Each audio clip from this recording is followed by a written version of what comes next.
flat.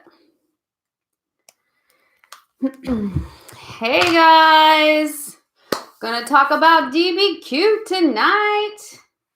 Can you all hear me? Let me know when you get here. Sound check, sound check. Let's see. Oh, shoot. Where did I put that DBQ rubric? Oh, I got it over here. Hold on, be right back.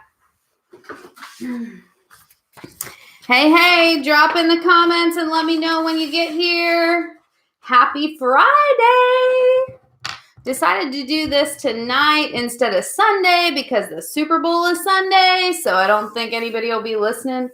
Drop in the comments when you get here, and we're going to be talking about the DBQ rubric tonight and what you need to study in order to be ready for that DBQ on Monday.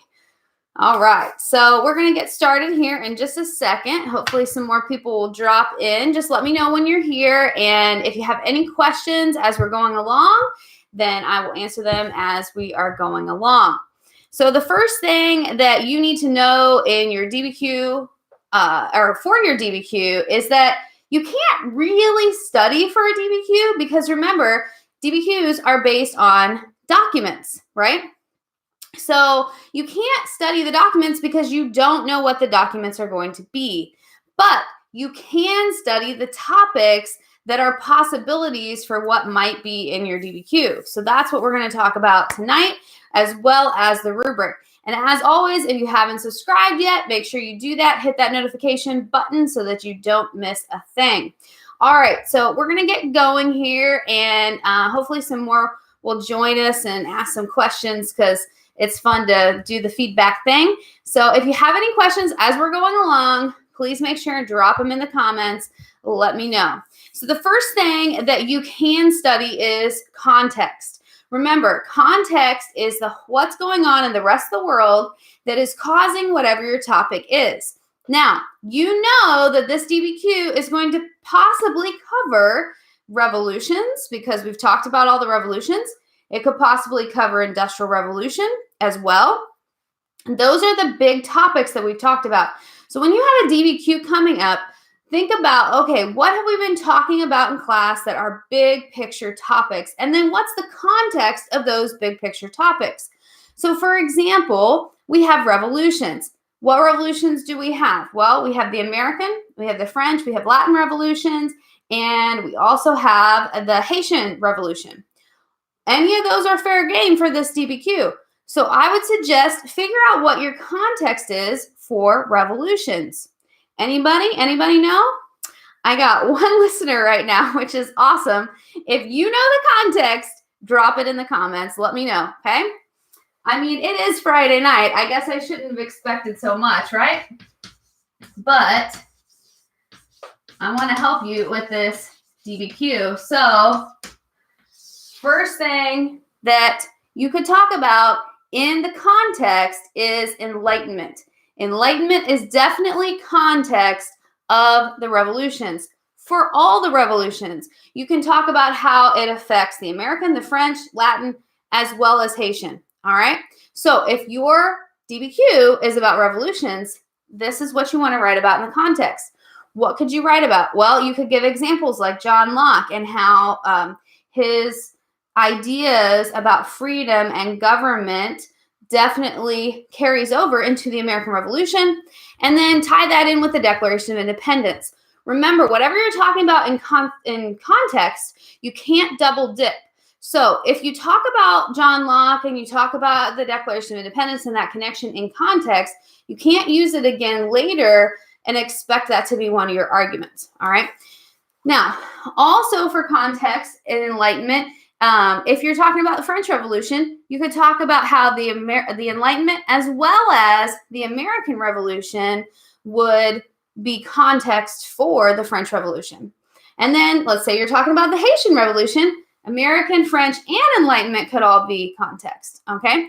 Hey, how's it going? So we're just getting started, and I was telling everyone that we're going to talk about context first because DBQ you can't really study for really a lot because it's based on documents, right?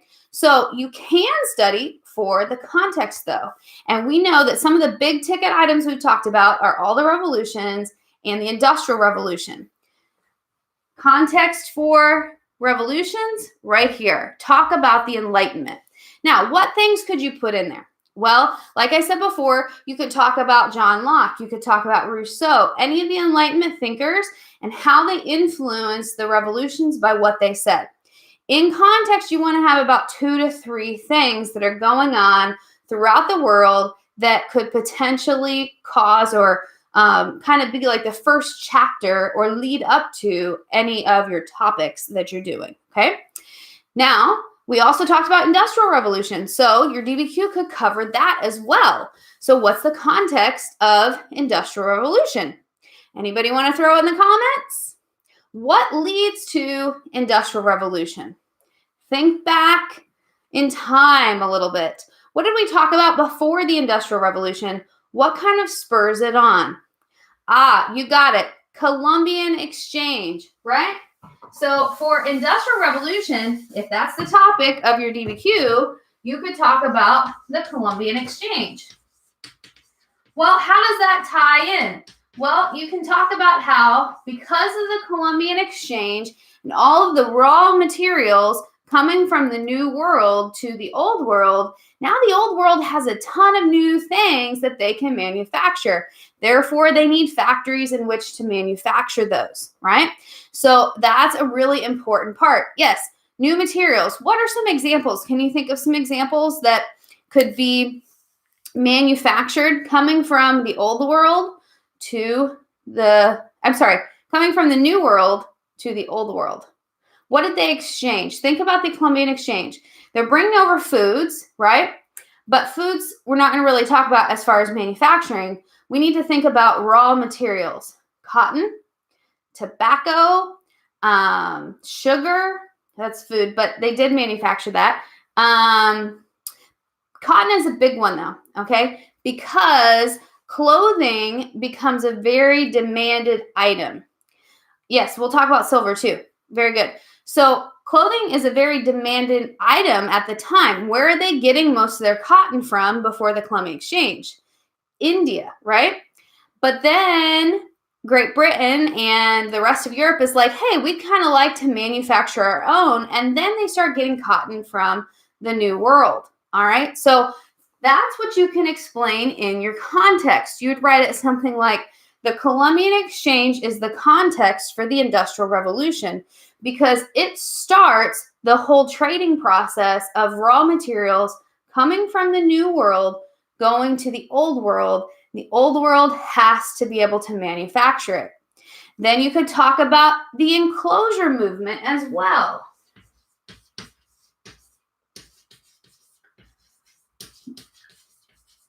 The Enclosure Movement, remember, is where the big farms in Britain are buying up the smaller farms, and they're making these really big farms out of them, even bigger than what they had.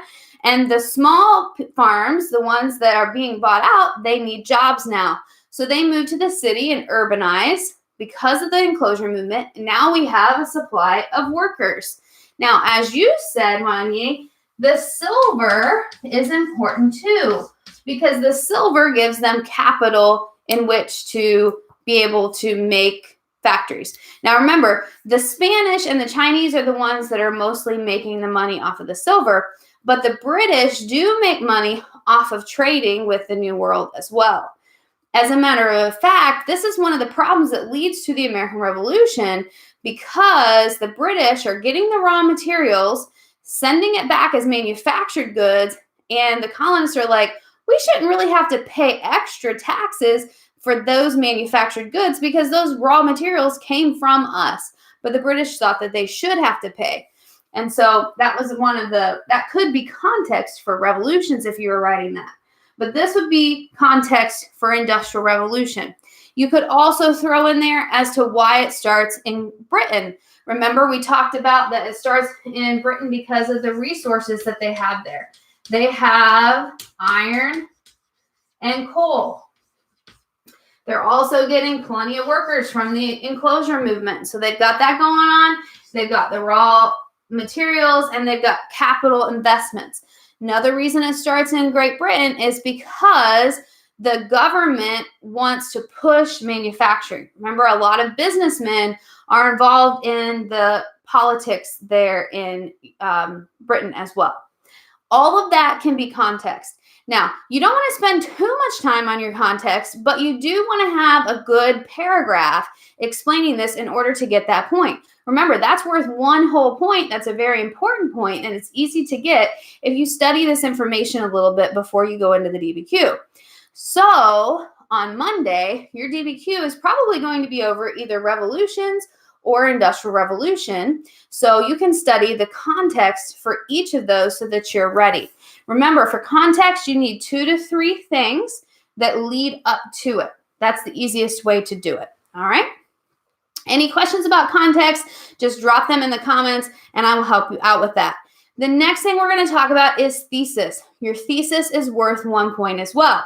Now, the thesis you can't really study for before you see the documents because the documents are going to help you with that thesis.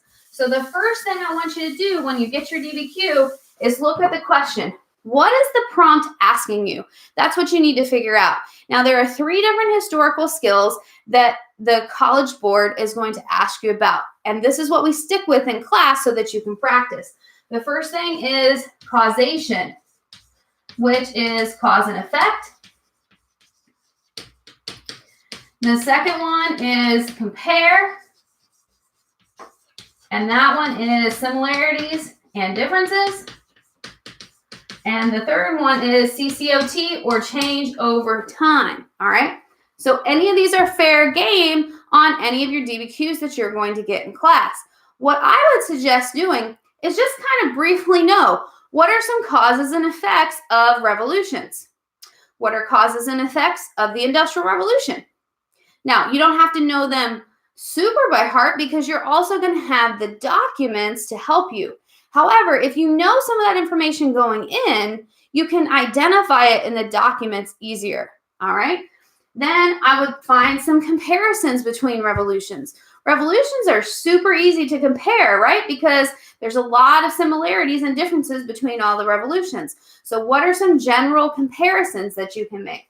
What are some changes over time that happen with the revolutions? Lots of change with the revolution, especially in the governments. Remember all the changes in the governments? Continuities, probably not so much, but definitely a lot of changes, all right? Changes are always easier to find than continuities. Then I would do that for the Industrial Revolution. Causes and effects of the Industrial Revolution. What are some comparisons of the Industrial Revolution? In the video that I just made over the Industrial Revolution, I talk about that. So watch that video on the Industrial Revolution to review those similarities and differences about how it happened in different parts of the world and things like that. That could help you for your DBQ. And changes in the Industrial Revolutions. Changes are galore. Like there are so many changes, right? There's social changes. There's economic changes. There's environmental changes. So many changes that you could go into for Industrial Revolution. So in order to get the synopsis of these, I would watch that Revolutions video as well as the Industrial Revolutions video. I talk about all of these in those videos and take some notes on it. Now remember, you're also going to have your documents to help you, but being able to recognize them is super important. So you're going to read your prompt first and figure out which one of these it is. Let's say that it's asking you for causes and effects. We know we need 3 total. So you're going to, somewhere on your paper, draw 3 boxes. These are going to be representative of your 3 paragraphs, okay? So as you're reading your documents, try to put them into some kind of category, all right? If we know we're looking for causes and effects, as you're reading your documents, look for cause and effect. Let's say you're doing a DBQ on revolutions, and you're looking for the cause and effect of revolutions. As you're reading your documents, put out to the side, annotate it, cause, high taxes. Then maybe you read another document, and you're like, ooh, cause, high taxes is in this one too. Let's say that's document 3 and 4. I would put those in a box together, and I would label it high taxes and label it cause, or C for cause, right? So you remember, hey, I've got 2 documents that prove that one of the causes for the revolutions was high taxes. Then you're ready to go with that paragraph. It's always good to try to have at least 2 documents per paragraph because it beefs up your paper a little bit more. You don't necessarily have to have that, but it's good to have it. If you only have 1 document, that's fine. But usually the way that DBQs are designed, you should be able to pull more than 2 together, or more than 1 together. All right, so then let's say that you read another document and it says that the cause is that they don't like the government, right? And you find another document that's talking about the very same thing. So maybe we're going to have documents 1 and 2, and the cause is the government. They want political change. They want their voice to be heard. All right. And then we need 1 effect, because if it's asking for cause and effect, you should have at least 1 of each, right? So let's say we're reading another one and we find that an effect is, let's see, it's very violent. So there's a lot of deaths. Or we could talk about this being violent. Let's say that is documents 5 and 6. Now, I'm just kind of making this up as an example so that you can see the process, all right? So you don't necessarily have to have it like sequential like this. You might have documents 1 and 3 here and 4 and 2 here. You might use a document twice in 2 paragraphs. But for the most part, what I like to do when I'm writing DBQ is try to find something from each document in order to use. As you're going through these documents, make sure and underline what goes with this topic so that when you go back, you're ready to go. You've already got it underlined. You know what you're going to talk about. All right. And even better than just underlining it is underlining it and annotating it in the margins. Because if you annotate it in the margin, it's already in your own words. So when you go back, you're really ready to go to write that paragraph. Okay. So how do we get our thesis now? Once you have your buckets, your thesis is right here. It's these topics right here. You simply would say 2 causes of the revolutions were high taxes on the public and wanting more voice in the government. And 1 effect was that they were very violent. All right.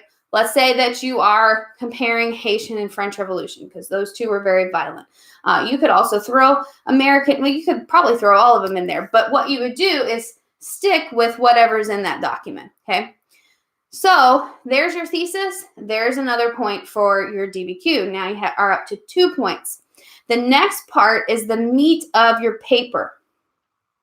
No, the thesis does not have to be long. Wan Ying was just asking, does the thesis have to be long? No, it doesn't have to be long. What you should try to do is put something in there from your prompt so that it shows that you're answering your prompt. Like, let's say this prompt was about causes and effects of the revolutions. I've got causes and effects of the revolution in my prompt. That shows the reader that you know what you're writing about, right? And then I also have what's going to be in each one of my paragraphs. I have my argument, okay? This is what you're trying to prove from the documents. That's all you need for your thesis.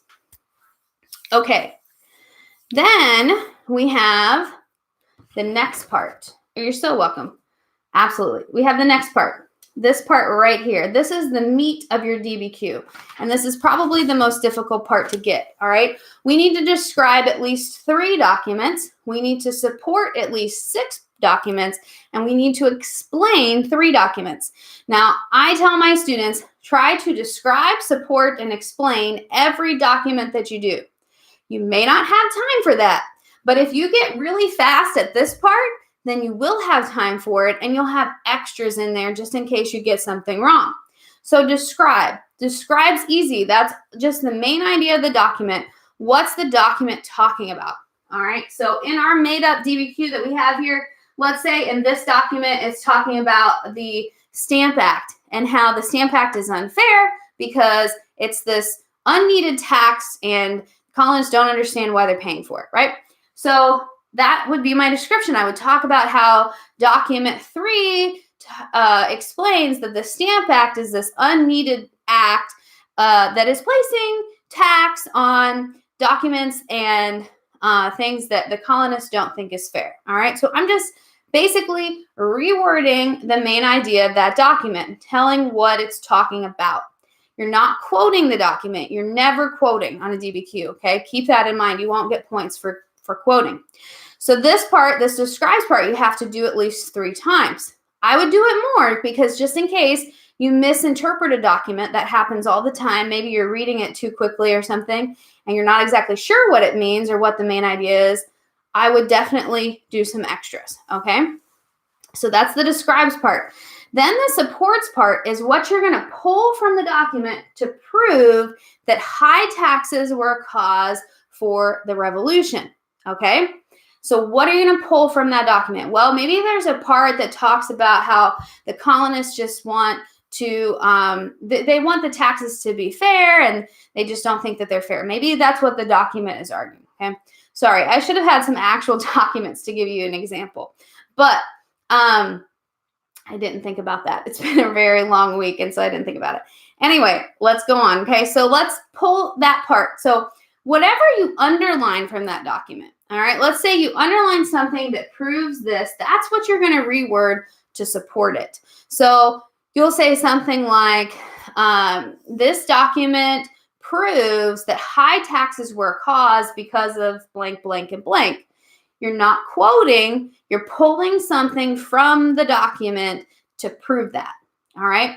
It's very important that you make a topic sentence that says that this is the cause. So the first sentence of that paragraph should say, one cause of the revolutions was high taxes on the people. That is important because every time you write a document, you can look back at that topic sentence and you can be like, oh yeah, that's what I'm trying to prove, okay? So you'll have that topic sentence, you'll have the first sentence about describing that document, then something to support it, okay? Something that proves that that was a cause. That you need to do at least 6 times. However, I would definitely do that for every single document. That one for sure, because you usually only have about 7 or 8 documents. If you only do it for 6 documents and you get one wrong, you don't get the point at all. So you want to have some extras in there just in case you misinterpret or get one wrong. That way you've got some padding and some room for error, all right? Then you need to explain 3 documents. You're going to do this in 3 different ways. You can do point of view, you can do audience, and you can do purpose. You can also do the historical context of the document. However, this one is hard, I believe, because most of the documents have like a very specific date. So unless it's like a well-known document like the Declaration of Independence, it's going to be very hard for you to do historical context, because what that basically means is you have to know what's going on at that exact time that would affect the writing of the document. All right, so let's say it's the Declaration of Independence. We know that at that time, the colonists were frustrated with not having representation and they want to break away from England. And so we could do the context for that document. But if you're trying to do context for like some random person that you don't even know who it is, that's going to be really difficult. So I would say focus on these 3 because those are usually the easiest. Point of view. Remember, you're asking yourself, who is the author? What do they believe? And why do they believe it? This why part is the important part for point of view. This why part is usually outside of the document. So this is going to be like their religion affects it, or their status, their social status, or their gender. All right, for example, as a woman, I probably have a different opinion than most men on certain topics, okay? Especially if a man is writing about women. Can a man possibly understand us? I mean, come on, ladies. We all know that men don't get it, right? And men probably feel the same way about us. So therefore, our point of view is different because of our gender. Our point of view can also be swayed because of our religion, right? Certain things like abortion or euthanasia or the death penalty, all those things are affected by what we believe religiously. All those things change our point of view. Social status definitely changes our point of view. Think about the French Revolution. If you're really, really rich, you didn't want it to change, right? Because they weren't paying very much tax. But the poor, like, yes, we need it to change because they're paying the brunt of the tax. All right. So I love point of view because in that little blurb that's underneath the document, it usually tells you something about the person. It might tell you this person's Catholic, or this person was a general in the army, and you can tell their social status, things like that. So pay attention to that little blurb because that will help you with point of view. You could basically say, like, if we're doing the point of view of the Declaration of Independence, we know the founding fathers wrote that, right? So who wrote it? The founding fathers. You could specifically name Thomas Jefferson, Benjamin Franklin. What did they believe? They believed that they should be separate from Great Britain or from the king because he was not being fair to them. Why do they believe it? Because they're colonists and they want a voice in the government. They're also the higher social status, right? So they have a little bit more say in their lives. They have more education. They were educated by the Enlightenment, right? They definitely read Enlightenment thinkers. That can all go together with your point of view, all right? Any questions about point of view real quick? This one, if you get it, it's an easy one to do because you're just answering these questions. It's very important, though, to get this part in there. If you just tell the reader these two things, you don't get point of view, okay? Audience. Who's it written for, and why is that important to the document? Why does that affect the document, okay? For example, if it is coming from Simon Bolivar, right? He's important in the revolutions. If it's coming from him and he's writing to get money from another country to help support them, his tone and his voice in this writing is going to be a lot different than if he were writing to just a buddy of his or something, you know? So you're looking for who is the audience and why does that affect the document and how it's written. Can you make an example of the why? Sure. So you would say, you mean for audience or point of view? For audience? I'm guessing for audience. So I'm going to go with audience, okay? So let's say, okay, let's use the Declaration of Independence for an example because the Declaration of Independence, everybody knows, right? We know what that was. It was basically the breakup letter between the colonists and the king. So the audience would be the king. They want the king to read it. They want him to know that they are done, right? That would be the who wrote it. The why would be that they want him to know that they are fed up and they want to break away. But how does that affect the document? So you could say, the founding fathers wrote the Declaration of Independence to be read by the King of Britain. And this affects the document because they are very straightforward and stern about how they are writing it to him. They want him to know that he's basically broken the law by the way that he has treated them. And you can see that by the way that it is written. And maybe give an example of one of the things that they're declaring. I can't think of one right off the top of my head right now, but there were a whole bunch of things in there about like quartering soldiers in their house and things that that Britain was forcing them to do and not giving them any choices. Okay, does that make a little bit more sense? So you're basically saying who the audience is and why that affects the document. In the case of the Declaration of Independence, the king being the audience means that they are going to be stern about this. They want to get their point across to him that they're done, that they've broken away, and that they are going to be independent. Okay? And that you can tell by the way that they've written it. If they were just nonchalant about it, if they just said, oh yeah, we're kind of thinking about not being a part of this colonial system anymore, and we're just thinking about it, it wouldn't have been as powerful, right? But because we know that they are really fed up with the king, that affects the way that the document is written. Okay, let me know if that makes a little bit more sense. Then purpose, this one's kind of similar in a way, but purpose, the questions that you would ask yourself is why was it written and how does that affect the document? So if you're going to do this on the same document, like you could do all three of these on the same document, These two are very closely kind of connected, and sometimes they have a very similar definition or a similar description. So I wouldn't necessarily do these both on the same document. You could do point of view in one of these, and those are a lot different. But purpose, let's say for the Declaration of Independence, you could say that the Founding Fathers are writing it for the purpose to break away from Britain and to let the king know that they are completely done. This affects the document because it makes them write it in a very stern fashion. So you see, it's very similar to audience. You wouldn't want to do that for the same document because you can't double dip like that. You have to do that at least 3 times. Now, once again, since this is a little bit more challenging, I would put extras of these in. If you have time, do it for every document. I mean, you don't get points taken off for doing extra. The problem is your time factor, all right? So that's why we got to get super fast at doing this.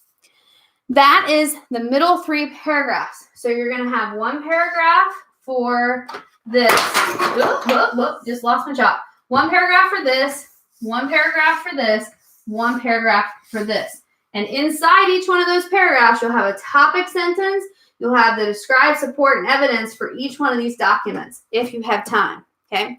If you don't have time, if you're starting to run out of time, then just don't describe them as much. Make sure that you've got at least 3 solid descriptions. 4 would be good. That way you have an extra. And then move on to the support and focus on that more, okay? Then this is an easy point that a lot of kids miss. This is the additional piece of historical evidence. Once again, it can't just be like a mention of something. It has to be a paragraph, okay? Or at least 2 or 3 sentences talking about something else that has to do with your topic. It cannot be something that was mentioned in context. It can't be something that was mentioned in the documents. You can't simply see something in the document and just repeat that, right? It has to be something on top of that. So maybe it's another document that wasn't mentioned.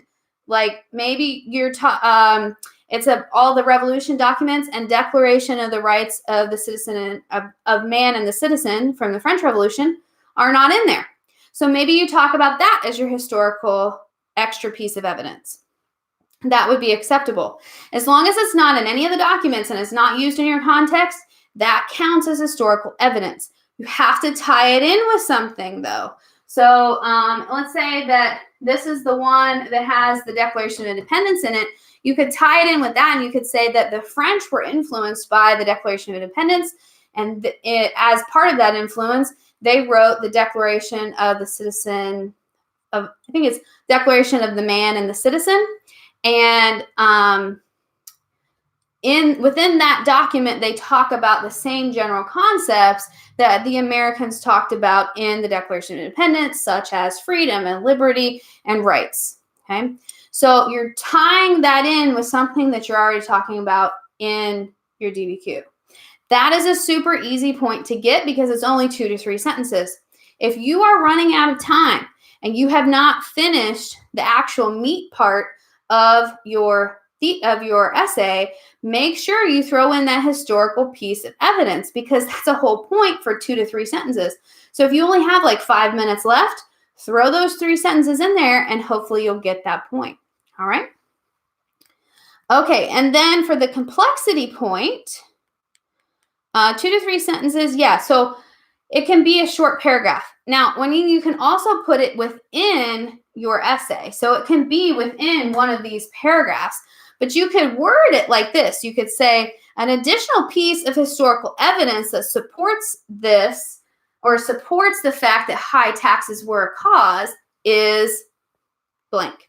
All right.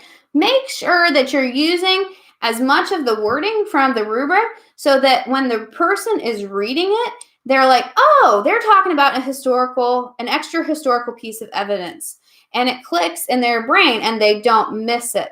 Because when you actually go to take this AP exam in May, it's coming up, it's very soon. When you go to do that, the readers who are reading these tests have read tests, they're going to be reading tests all day long, right? It's super easy to perhaps miss some things if you don't state it clearly. That's why I always say, if you're talking about point of view, say the point of view of this document is, the audience of this document is, the purpose of this document is. Be very clear about what you're talking about so that the reader doesn't miss it.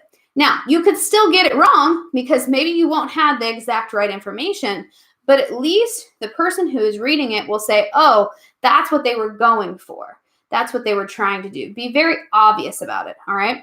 So if you throw it into another paragraph, just say, an additional piece of historical evidence that supports high taxes being a cause is, and then start explaining it.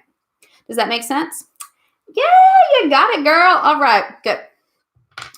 Okay, then we have that last point, this one right here, the complex understanding point. This one's very difficult to get. They call it the unicorn point. You've probably heard your teachers call it that before because it's so difficult to get. But basically, it just means that you have a very well-written essay. So in order to get this point, you definitely need to make sure that you have both cause and effect, especially if it doesn't ask for it. Most of the time, it will ask for a cause and effect or similarity and difference or change in continuity. But let's say it just talks about change. Throw in a continuity, and if you do that well, you could get that complex understanding point. So that is probably the easiest way to get it. You could also explain some relevant connections within or across the time periods. So, for example, you could maybe connect like Columbian exchange with globalization in modern day, something like that, because you might be able to find like some connections within that. That's a very difficult one. You have to know history pretty well. We haven't learned everything yet, so that's one that I may not try for quite yet. So probably the easiest way to get that is to make sure that you do both similarity, difference, both change in continuity, or both cause and effect, and that you do it well. All right, that's the key, is doing it well. So don't worry about that last point right now. I want you to focus on making sure that you understand and you can write context.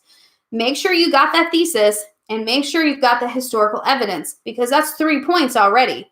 And then if you can get the meat and the body within it, then that gives you your other 3 points. And then, that's really good. That's where we need to get you soon, because it's coming up fast, this exam. Okay, so let's just recap real quick.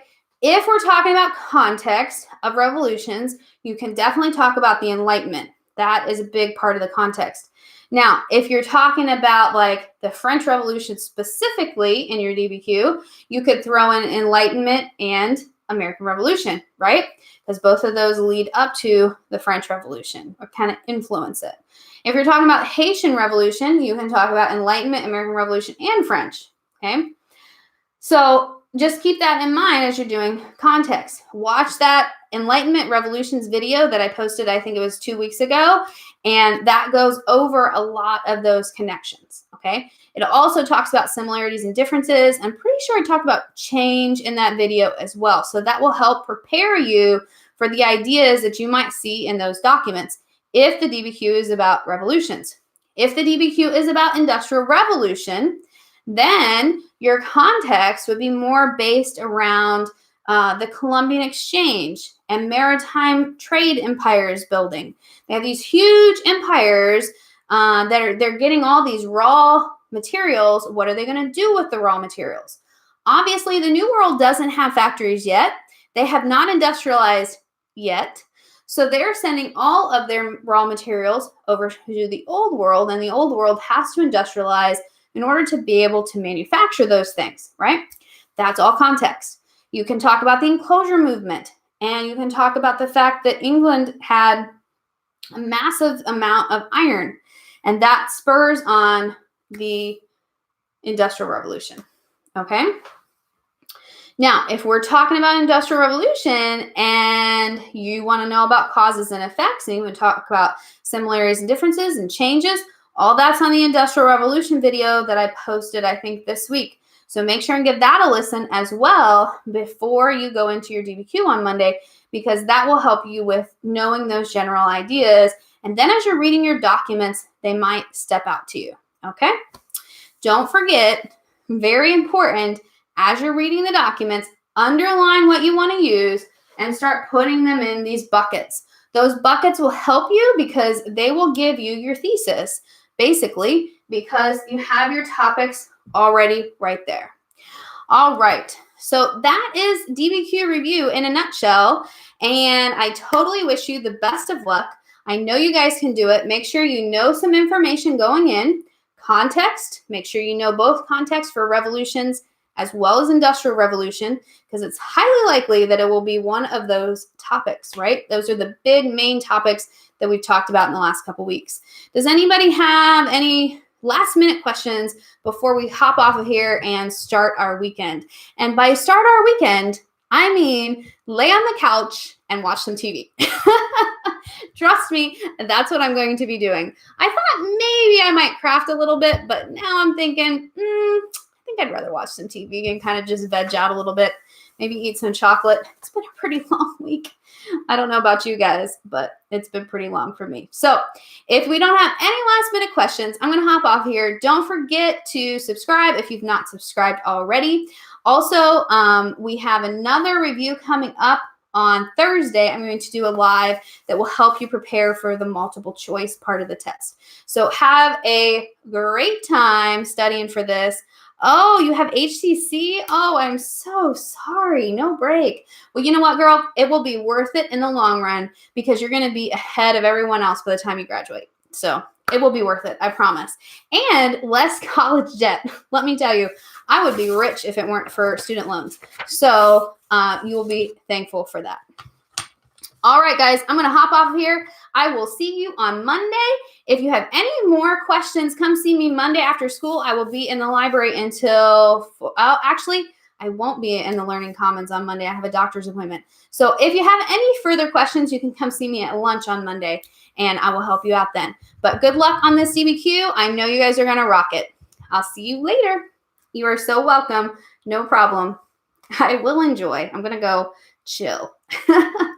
You guys enjoy your weekend as well. I hope it's a good one.